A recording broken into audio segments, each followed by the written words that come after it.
Mheshimiwa Mapadre na upande huu wa kulia na nafasi kwa ajili yenu.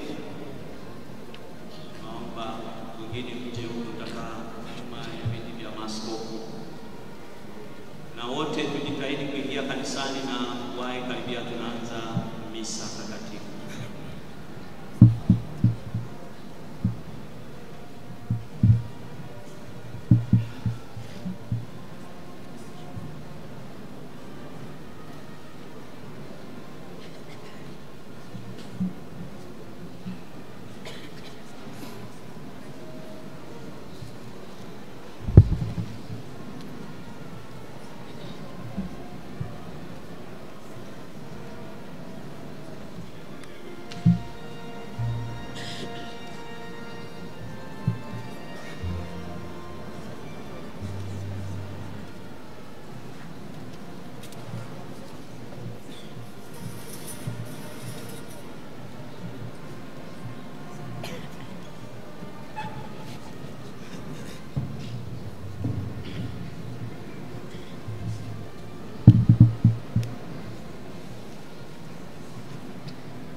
jubilei ni shangwe, jubilei ni neema itokayo kwa Mungu.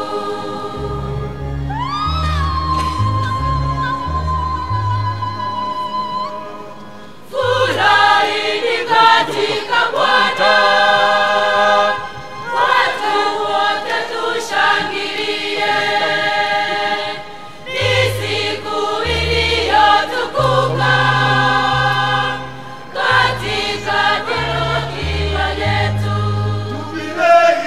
Jubilei, jubilei ni shangwe, jubilei ni neema itokayo kwa Mungu. Ni shangwe, jubilei, jubilei ni shangwe, jubilei ni neema itokayo kwa Mungu.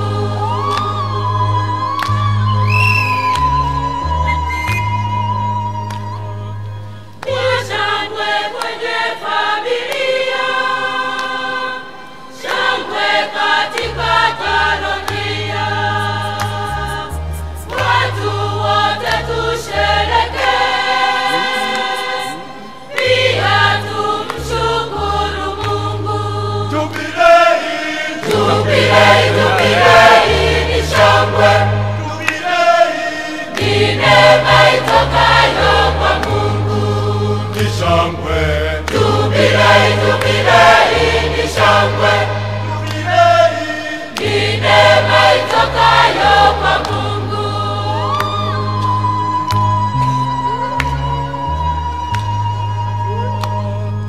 Bwana ni mchungaji mwema, amekulinda siku zote. Jubilei ni shukurani kwa Mungu aliyetuumba. Jubilei, jubilei ni shangwe, jubilei ni neema itokayo kwa Mungu. Ni shangwe, jubilei, jubilei ni shangwe, jubilei ni neema itokayo kwa Mungu.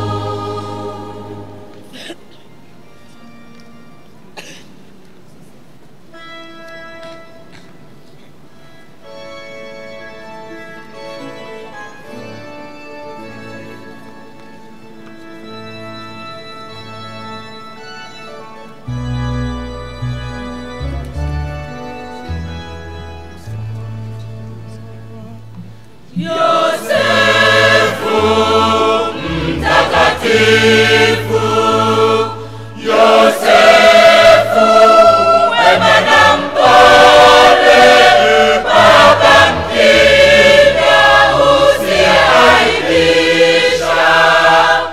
Yosefu uzilinde familia zetu.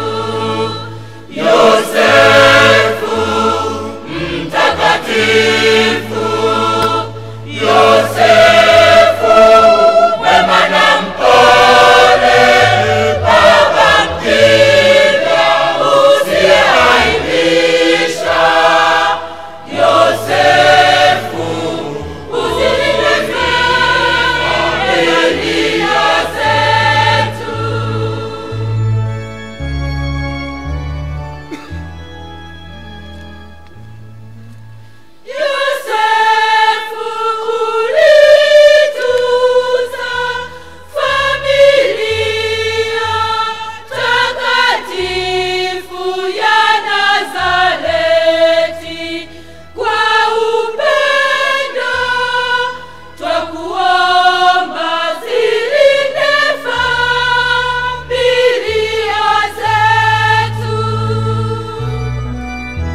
mtakatifu, Yosefu mwema na mpole, Baba mkimya usiyeaibisha, Yosefu usinifia Biblia zetu.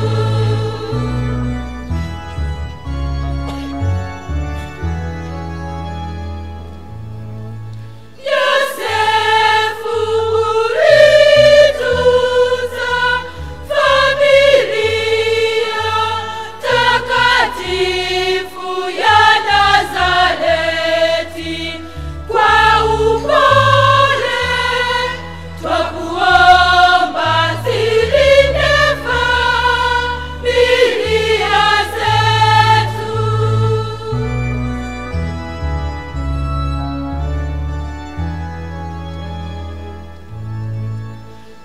Yosefu mtakatifu, Yosefu mwema na mpole, Baba mkimya usiyeaibisha, Yosefu usinifia Biblia zetu.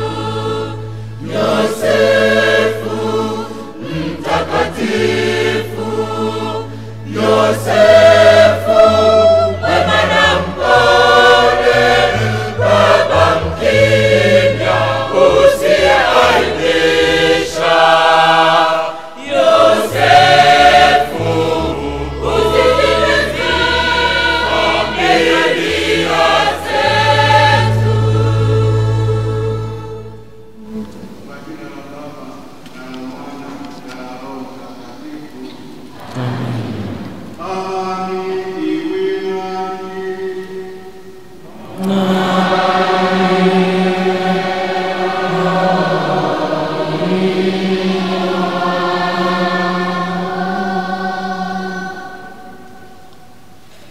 Mwashamu Baba Askofu Method Kilaini, askofu msaidizi mstaafu wa Jimbo Katoliki la Bukoba na mwanashangwera wetu wa miaka 25 ya upadre na miaka 53 ya upadre, miaka 25 ya uaskofu na miaka 53 ya upadre, Mheshimiwa Kassim Majaliwa ambaye atafika hivi punde, Waziri Mkuu wa Jamhuri ya Muungano wa Tanzania, Mwadhama Polycarp Kardinali Pengo, askofu mstaafu wa Jimbo Kuu la Dar es Salaam, Mwashamu Baba Askofu Eusebius Nzigirwa, makamu wa rais wa Baraza la Maaskofu Katoliki Tanzania, Mwashamu Baba Askofu Mkuu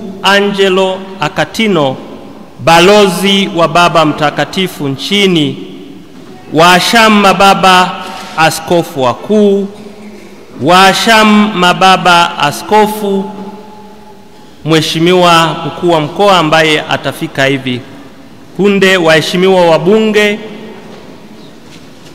na waheshimiwa wakuu wa wilaya, waheshimiwa viongozi wa vyama na serikali, waheshimiwa mamonsnyori, waheshimiwa viongozi wa dini na madhehebu ya Kikristo, waheshimiwa mapadre, mashemasi, watawa wa kike na wa kiume, wanafamilia wa Baba Askofu Methodius Kilaini, wapendwa waheshimiwa, wageni waalikwa, mabibi na mabwana, itifaki zikizingatiwa, tumsifu Yesu Kristo.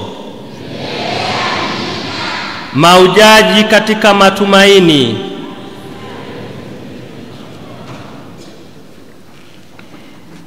Ninachukua nafasi hii kuwakaribisha katika kanisa kuu la jimbo letu la Bikira Maria mama mwenye huruma.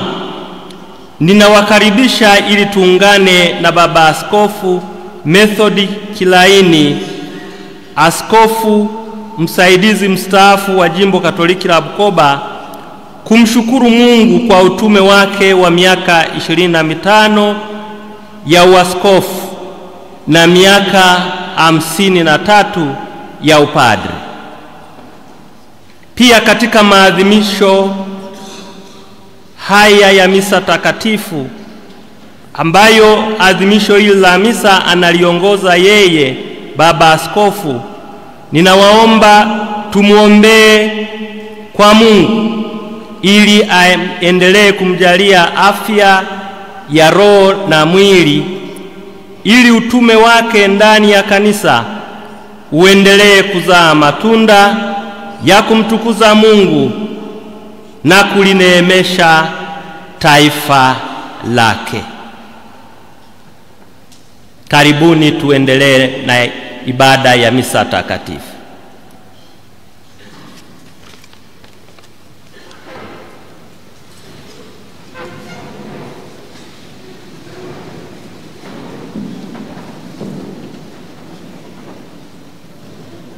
Namshukuru Baba Askofu na nawashukuru nyote muungane nami katika kusema asante kwa Mwenyezi Mungu kwa mafanya yote aliyotufanyia.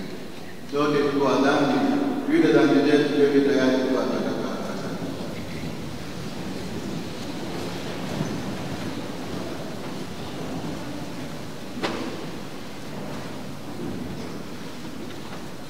Na kuungamia Mungu Mwenyezi.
lake, kulijalie kanisa lako, litumikie daima kwa makini mafumbo hayo, kwa njia ya Bwana wetu Yesu Kristo, mwanao, anayeishi na kutawala nawe katika umoja wa Roho Mtakatifu, Mungu milele na milele.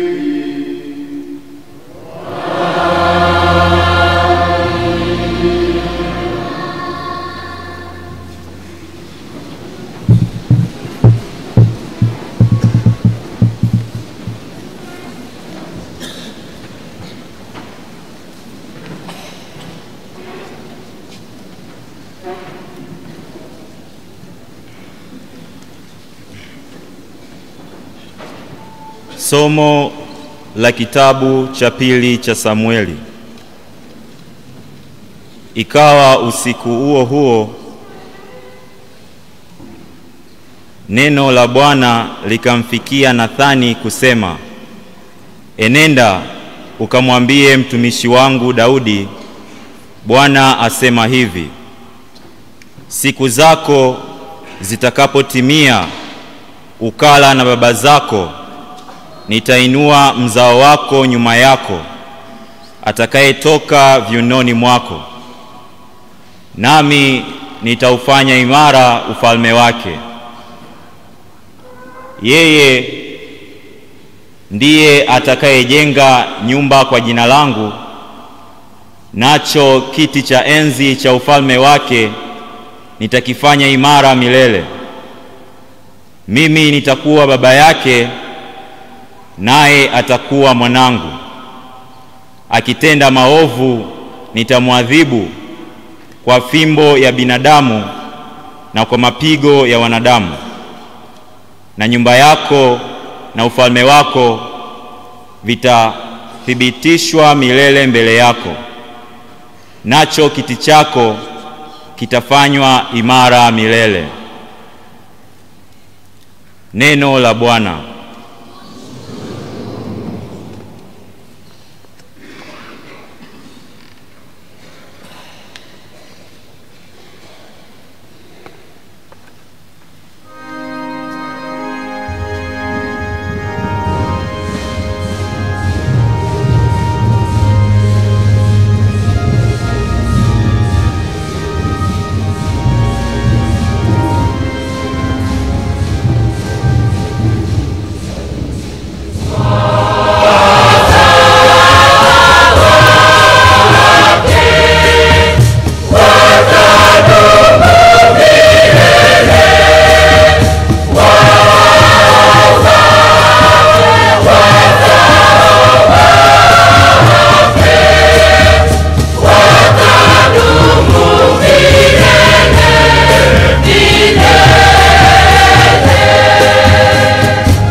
jenga kiti chako cha enzi hata milele.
Somo la waraka wa Mtume Paulo kwa Walumi sura ya 4 aya ya 13, aya ya 16 hadi ya 18 na aya ya 22. Ahadi ile ya kwamba atakuwa mrithi wa ulimwengu alipewa Ibrahimu na uzao wake, si kwa sheria bali kwa haki aliyohesabiwa kwa imani. Kwa hiyo ilitoka katika imani, iwe njia ya neema, ili kwamba ile ahadi iwe imara kwa wazao wote, si kwa wale wa Torati tu, ila kwa wale wa imani ya Ibrahimu, aliye baba yetu sisi sote. Kama ilivyoandikwa, nimekuweka kuwa baba wa mataifa mengi, mbele zake yeye aliyemwamini, yaani Mungu, mwenye kuwauisha wafu, ayatajaye yale yasiyokuwako kana kwamba yamekuwako. Naye aliamini kwa kutarajia yasiyoweza kutarajiwa, ili apate kuwa baba wa mataifa mengi, kama ilivyonenwa, ndivyo utakavyokuwa uzao wako. Kwa hiyo ilihesabiwa kwake kuwa ni haki. Neno la Bwana.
Somo la Injili takatifu iliyoandikwa na Mathayo.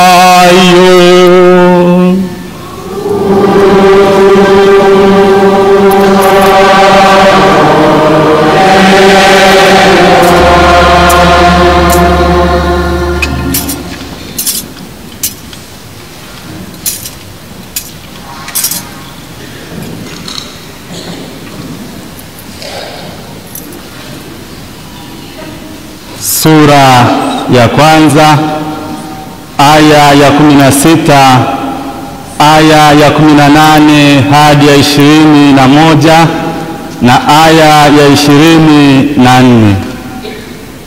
Yakobo alimzaa Yusufu mumewe Mariamu aliyemzaa Yesu aitwaye Kristo.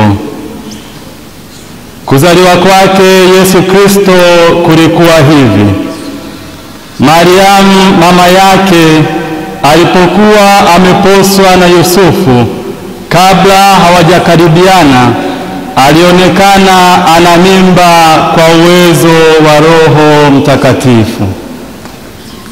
Naye Yusufu mumewe, kwa vile alivyokuwa mtu wa haki, asitake kumwaibisha, aliazimu kumwacha kwa siri. Basi alipokuwa akifikiri hayo, tazama, malaika wa Bwana alimtokea katika ndoto akisema, Yusufu mwana wa Daudi, usiofu kumchukua Mariamu mkeo, maana mimba yake ni kwa uwezo wa Roho Mtakatifu. Naye atazaa mwana, nawe utamwita jina lake Yesu, maana yeye ndiye atakayeokoa watu wake na dhambi zao. Naye Yusufu alipoamka katika usingizi, alifanya kama malaika wa Bwana alivyomwagiza, akamchukua mkewe. Neno la Bwana.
Wapendwa wanafamilia ya Mungu, jubilei ya mwaka 2025,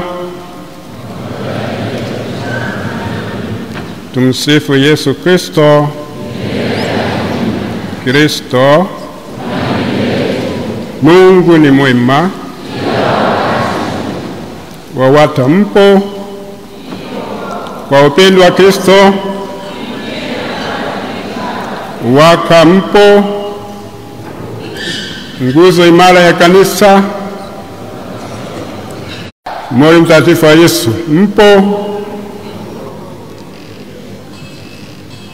Basi salamu ziko nyingi sana, tuko matajiri wa salamu wa Katoliki.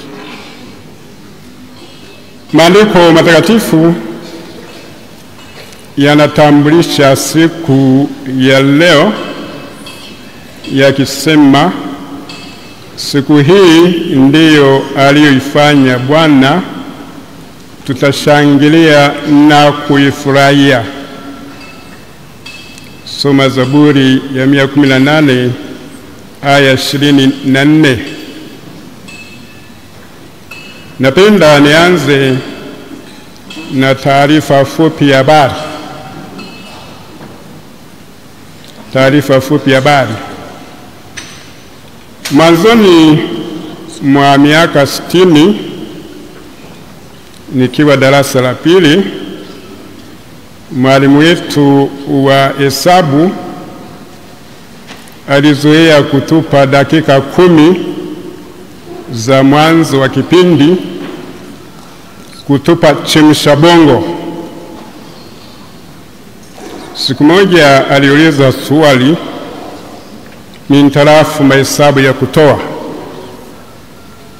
si kujumlisha, si kuzidisha au kugawanya. Aliuliza swali hili: bwana mmoja alikuwa na bunduki. Kwenye mti walikuwepo ndege 5. Akalenga shabaha na kuua ndege 2. Je, kwenye mti walibaki ndege wangapi? Mahesabu ya kutoa hayo. Darasa letu lilikuwa na wanafunzi 45. Wanafunzi 3 tu walipata jibu sahihi. Kati ya wanafunzi hao 3, 2 ni mapadre na mmoja alioa akamzaa padre. Wanafunzi hao ni Monsignori Pius Utechura, na huyu aliyeoa akazaa padre ni Bwana Projestus Pastore, amemzaa Padre Innocent. Basi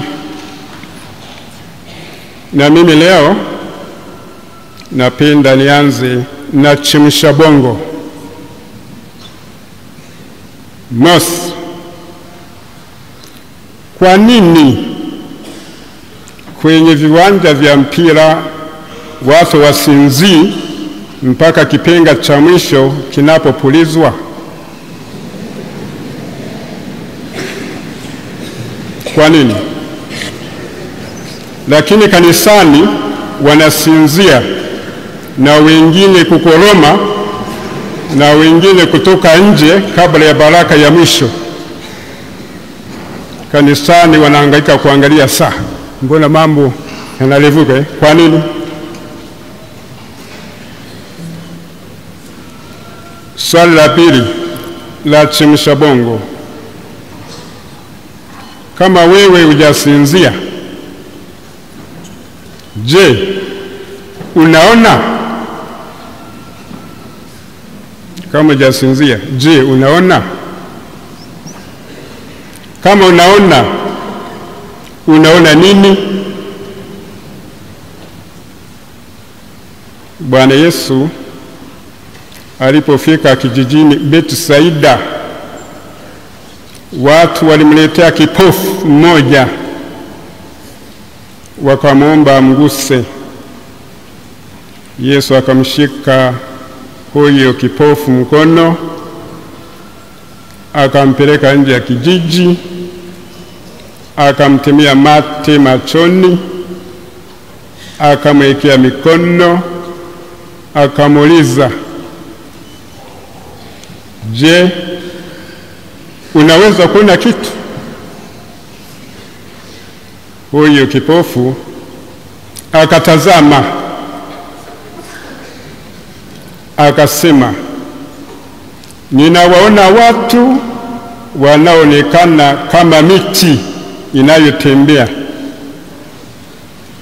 Mwisho kunukuu kutoka Injili ya Marko sura ya 8 aya 22 hadi 26.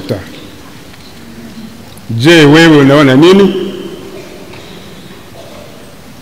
Unaona kuta za kanisa au unaona watu kama visiki vya miti wameketi? Ilikuwa ni usiku wa manane. Wafungwa wawili gerezani walifungua dirisha la seli ili kupata hewa safi. Wote wawili walitazama nje. Waliona nini? Mmoja aliona giza, akanuna. Mwingine aliona nyota, akatabasamu. Wewe unaona nini leo? Mimi nitakwambia na kukuonesha ninachoona. Ninaona nyota mbili. Ninaona nyota mbili. Wahenga wetu wamesema, na nukuu, nyota njema huonekana asubuhi. Nyota njema huonekana asubuhi. Leo asubuhi tunazo nyota mbili. Nyota mbili. Nyota ya kwanza ni Mtakatifu Yosefu, mume wa Bikira Maria.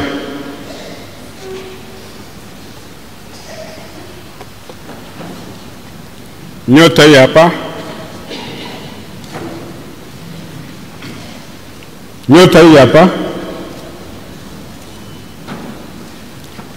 Unaona Mtakatifu Yosefu kwenye sanamu hii. Ana uso mrefu,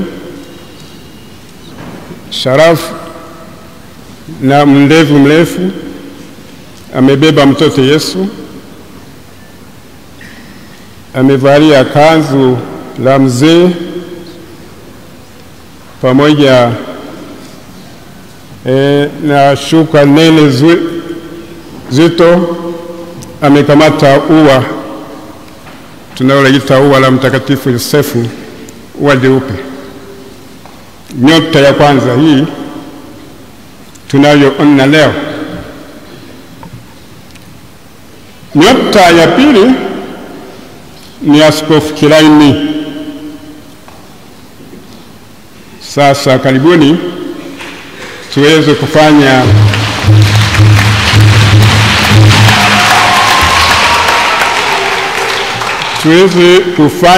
tafakari fupi juu ya nyota hizi mbili.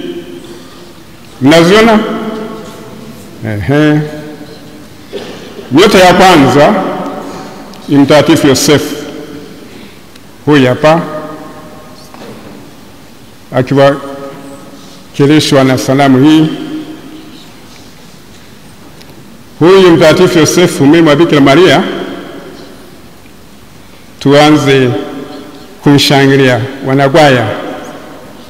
Yosefu tunakutolea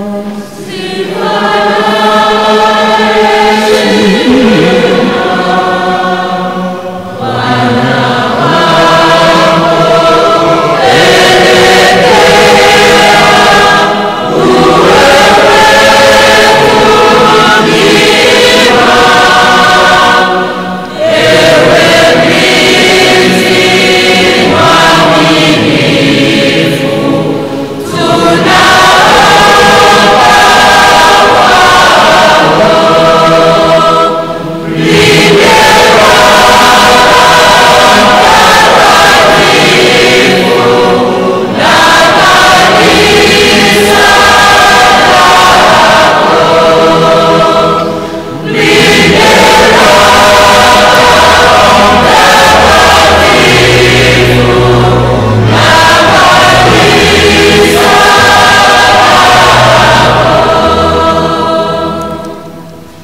Leo Machi 19,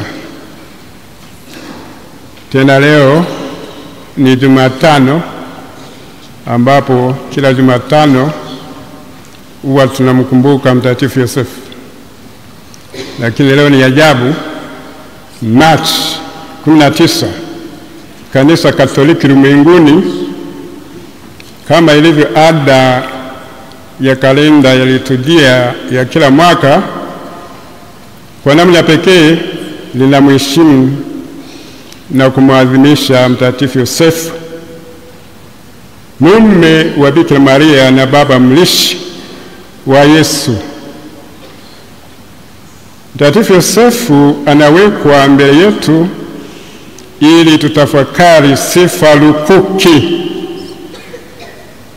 za kutusaidia na kutuimarisha katika maisha yetu ya kawaida na zaidi maisha yetu ya imani.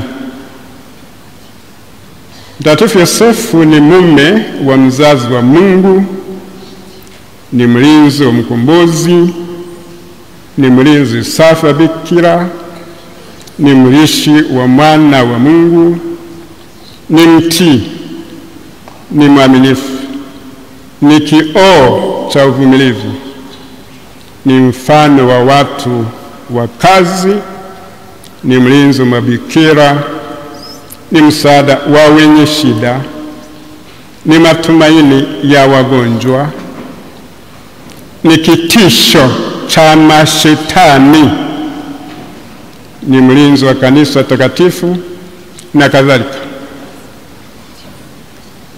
Leo tutafakari sifa 3 za Mtakatifu Yosefu. Sifa ya kwanza, Mtakatifu Yosefu alikuwa mvumilivu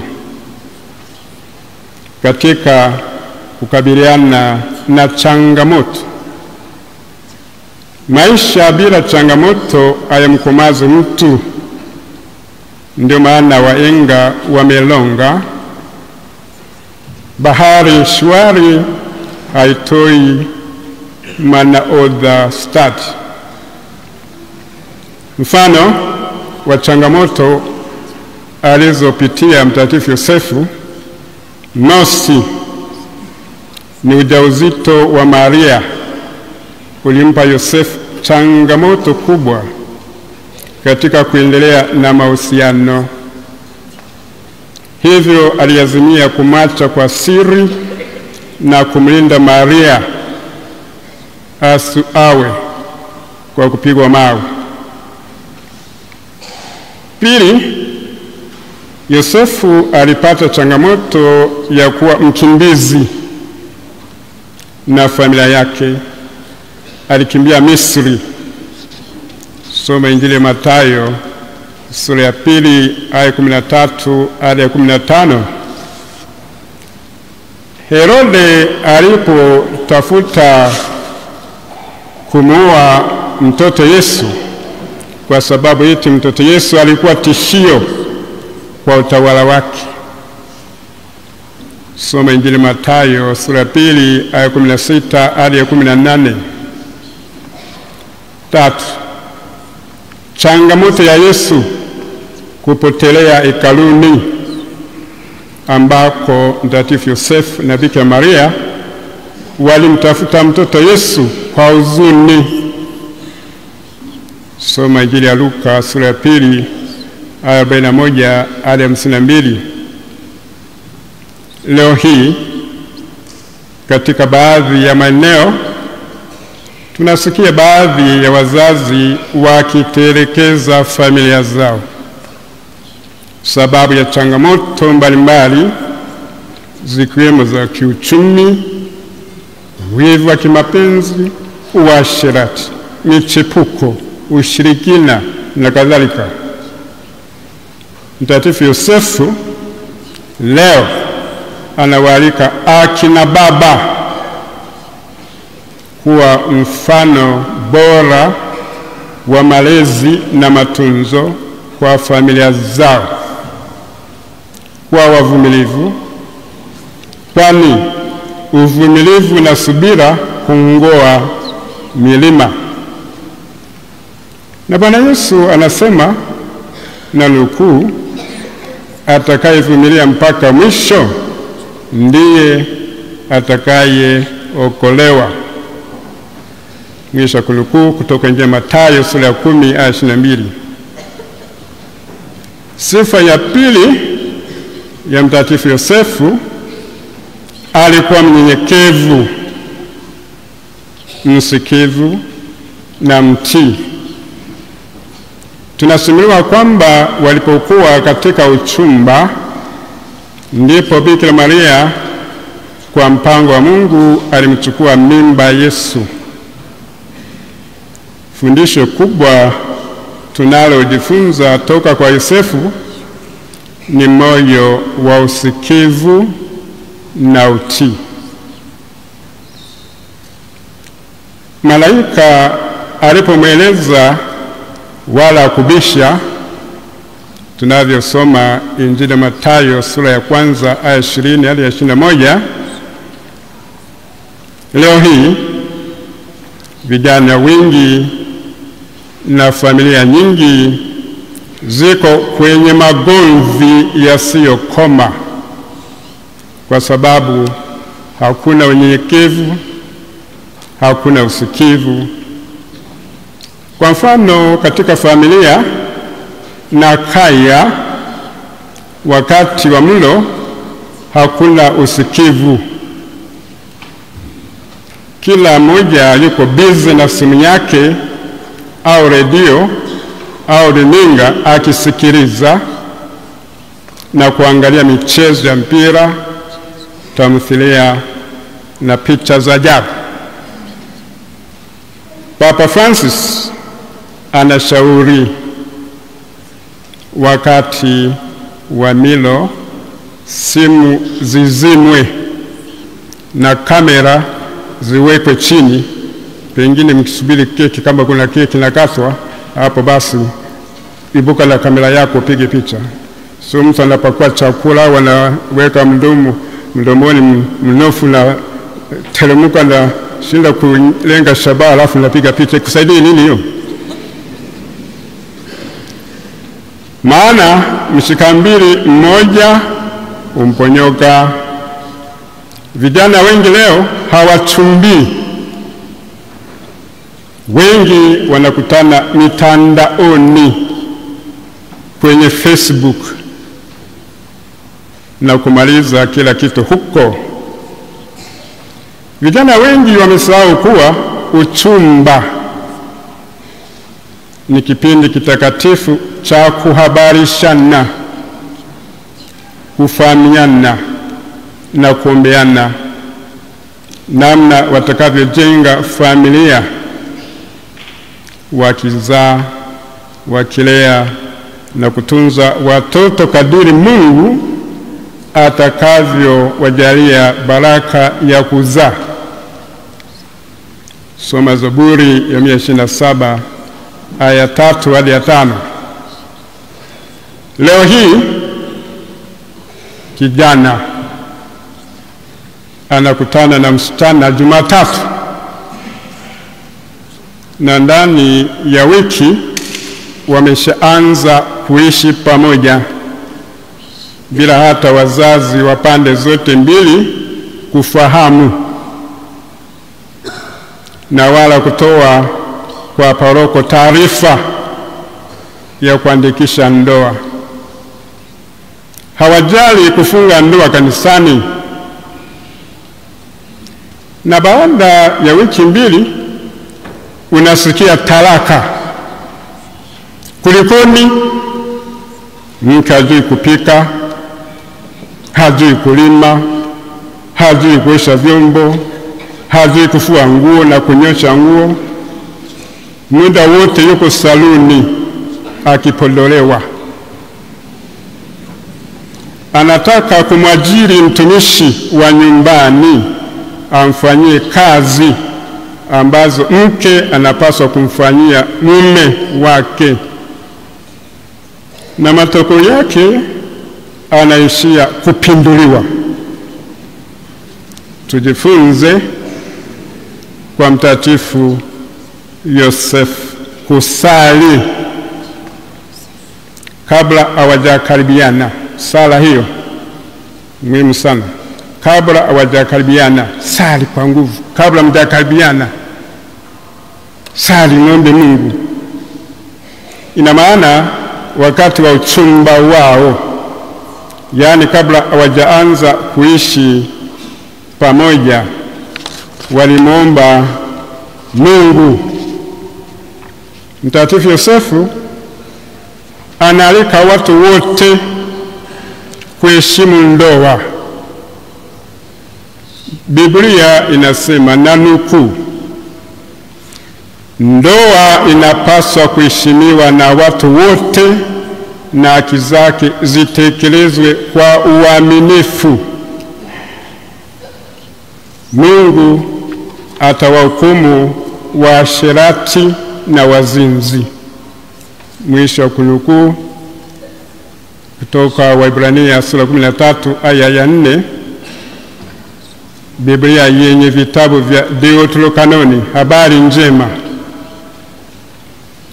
Tafsiri ya Biblia ya Kiafrika inasema hivi, na nukuu, ndoa iheshimiwe na wote na kitanda cha ndoa kisichafuliwe, kwani Mungu atawahukumu waasherati na wazinzi. Mmekasikia hapo? Lakini ni kutoka Waebrania sura 13 aya ya 4. Hiyo ni sifa ya pili. Sifa ya tatu, Mtakatifu Yosefu alikuwa mwaminifu. Mwaminifu. Alitimiza kwa uaminifu kamili wito wake wa kuwa mlinzi wa familia takatifu ya Nazareti, mpaka Mungu alipomwita akamwambia, mtumishi mwema na mwaminifu, ingia katika furaha ya Bwana wako. Soma Mathayo sura 25 aya 21 na 23. Papa Francis anasema, na nukuu, kila mmoja wetu anaitwa kuwa mlinzi. Wito wa kuwa mlinzi unamaanisha nini? Wito wa kuwa mlinzi unamaanisha kulinda viumbe vyote. Kuwa mlinzi inamaanisha kuheshimu kila kiumbe cha Mungu na kuheshimu mazingira ambapo tunaishi. Kuwa mlinzi inamaanisha kulinda watu, tusiwapoteze na kuwaua kama Kaini, maana damu yao kamwe haibaki kimya, inalia na kupiga kelele toka udongoni. Soma kitabu cha Mwanzo sura ya 4 aya 8 hadi 12. Biblia inaendelea kusema, na nukuu, atakayemuua binadamu mwenzake nitamdai. Huyo Mungu anasema, nitamdai uhai wake. Amwagaye damu ya binadamu, damu yake itamwagwa na binadamu, maana kwa mfano wa Mungu binadamu aliumbwa. Mwisho wa kunukuu kutoka kitabu cha Mwanzo sura ya 9 aya 5 hadi 7. Kuwa mlinzi inamaanisha kujaliana katika familia, wanandoa kulindana, na baadaye kama wazazi kulea na kutunza watoto wao, na watoto baadaye watunza wazazi wao. Ina maana kujenga urafiki wa kweli ambapo tunalindana kwa kuaminiana, kuheshimiana na kutendeana wema. Kila kitu tumekabidhiwa. Soma kitabu cha Mwanzo sura ya kwanza 28. Kila kitu tumekabidhiwa, tukilinde na wote tunawajibika. Uwe mlinzi wa zawadi za Mungu. Mwigeni Mtakatifu Yosefu na umombe akuombee. Mwisho kunukuu. Huyo ni Papa Francis. Anapopotea ndugu, raia, jirani, unaulizwa kama Mungu alivyomuuliza muuaji Kaini, ndugu yako Abeli yuko wapi? Kaini anamjibu kwa kiburi, mimi sijui. Je, mimi ni mlinzi wa ndugu yangu? Yani, soma kitabu cha Mwanzo sura ya 4 aya 9. Katika salamu za Baraza la Maaskofu Katoliki Tanzania TC kwenye hitimisho la kongamano la 5 la Ekaristi Takatifu kitaifa Dar es Salaam Septemba 15, 2024, tulipaza sauti tukisema, na nukuu, tukiangalia hali ya sasa ya nchi yetu, tunaona tunu ya udugu na amani imeshambuliwa. Hii inatokana na matukio yaliyotokea nyakati za karibuni, na watu kutekwa, kuumizwa na hata kuawa. Tunajiuliza nini kimepotea kwenye tunu yetu hii? Taifa letu limekosea wapi? Sisi maaskofu hatuamini kuwa makundi haya ya kihalifu yana nguvu kuliko vyombo vyetu vya ulinzi na usalama. Hivyo tunaomba vyombo vyetu hivi vitimize majukumu yao ili kurudisha heshima ya taifa letu ya kuwa kisiwa cha udugu na amani. Ujumbe mwingine kuhusu uaminifu unapatikana kutoka Mheshimiwa Diomaye Faye, kijana mwenye umri wa miaka 45, ni rais wa Senegali. Anasema hivi, na mnukuu, kwa kweli picha zangu kupambwa katika ofisi zenu, anasema kwa kweli sitaki picha zangu kupambwa katika ofisi zenu, kwa kuwa mimi siyo Mungu wala mtu mashuhuri, bali mtumishi wa taifa.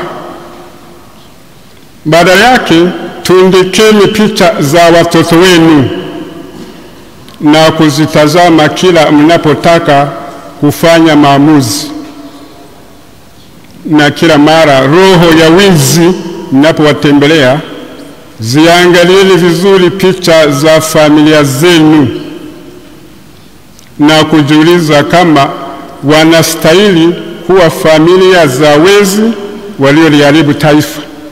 Mwisho kunukuu.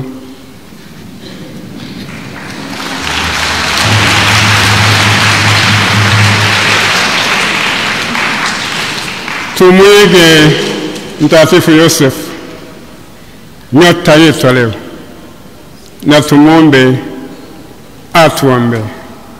Nyota ya kwanza leo.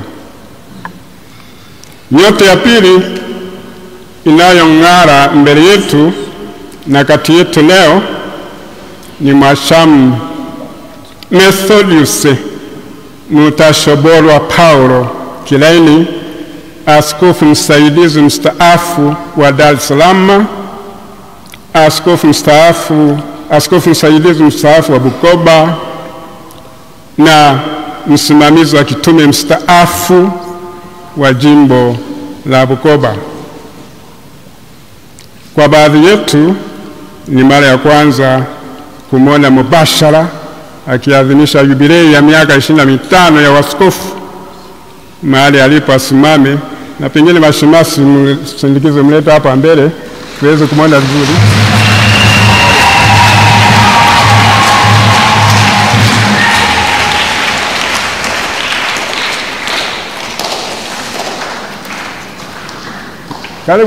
Karibu hapa. Nyota hiyo natembea.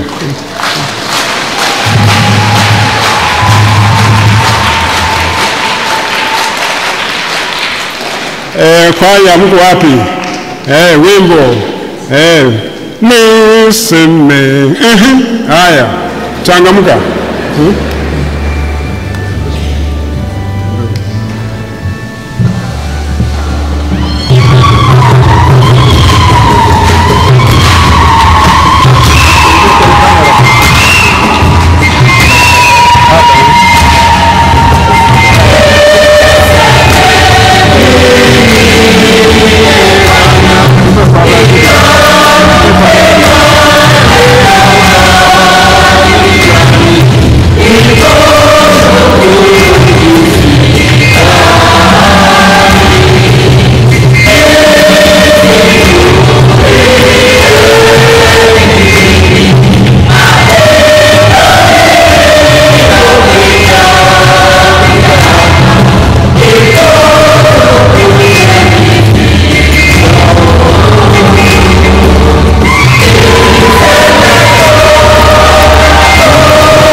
Nyota hiyo mmeiona, tuendelee kumshukuru Mungu.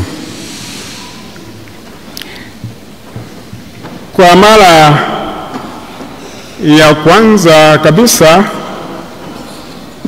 nilikutana na Askofu Kilaini mwaka 1970.